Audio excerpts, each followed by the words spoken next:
All right, so we're gonna flip this rock and see if we see anything beneath it.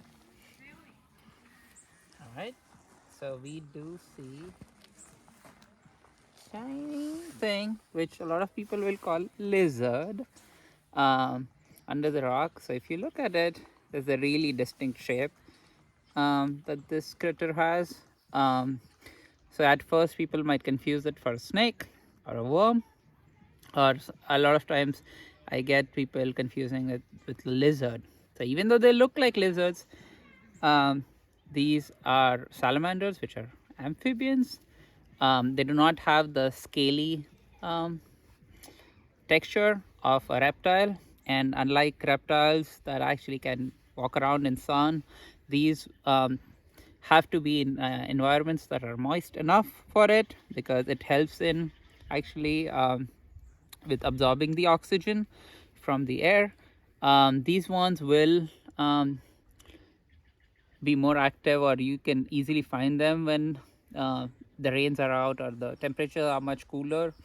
As it gets summer and it gets warmer, they go bury deep inside, and then they'll just like stay dormant till cooler temperatures come again, and they'll come out. So this I don't remember if I mentioned the name, but drum roll please, this is a slender salamander.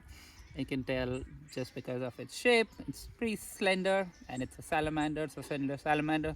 Also you can see it has really tiny legs on its side. And right now the temperature over here is pretty cool, so that's why it's not moving around a lot. If it warms up based on the heat of my hand, it will start to move around. But they're pretty cool creatures. They'll eat the arthropods that are living around this area and stuff like that. So pretty cool stuff. So, and I'll put it back. Whoops. All right. And when I put it back, I want to make sure I don't squeeze it. So I'll put a branch and put on top of it. So that's it.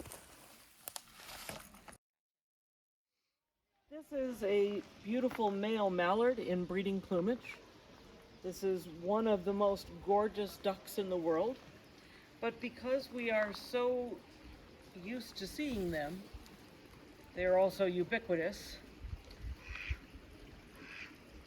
We oftentimes overlook the intensity of that green, the bright yellow of the bill, and that almost goofily neon orange of the feet. These ducks do so well because they are omnivores, and they have proven themselves capable of adapting to the conditions created by our species now in the Anthropocene era. So the mallard is actually found now on all continents. It is the parent species of the kind of duck that's used in food production, the domestic duck. But this is a beautiful wild one enjoying Penitencia Creek, at the moment all to himself.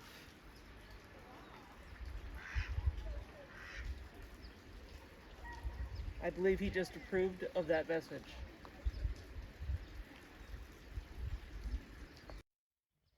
Hi, I have nothing for you. Nothing. Nothing for you. Seriously, I have nothing for you. Even though you're really, really beautiful. There he goes. This is the brown creeper. It's the only member of its immediate family here in the Bay Area. It's distantly related to the nuthatches. The brown creeper operates by flying to the bottom of a tree and then working up the trunk looking for insects. It is not every day that you get a good view of one, but here's one sharing itself with us very low.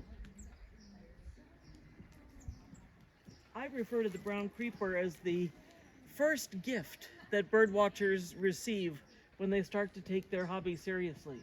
These birds are not uncommon, but because of their high-pitched sounds, their very quiet behavior, and the fact that they blend so perfectly with their habitat, they are not often seen. by those who are unaware of their presence. It's now on the back trunk. It's moving up. This is a very good view. This bird's being very cooperative. And it doesn't appear to be very afraid of us.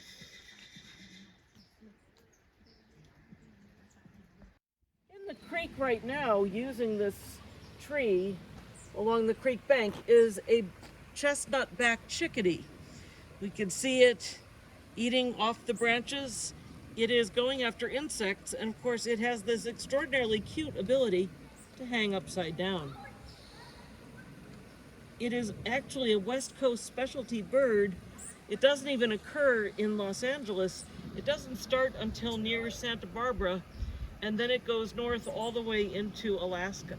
But it pretty much hugs the coast. It doesn't get to the Rocky Mountains where there's a different species of chickadee. So that's the chestnut-back chickadee. Oh yeah. Oh no, it's Yeah. alive. Okay. Just Yeah. pulled. Yeah.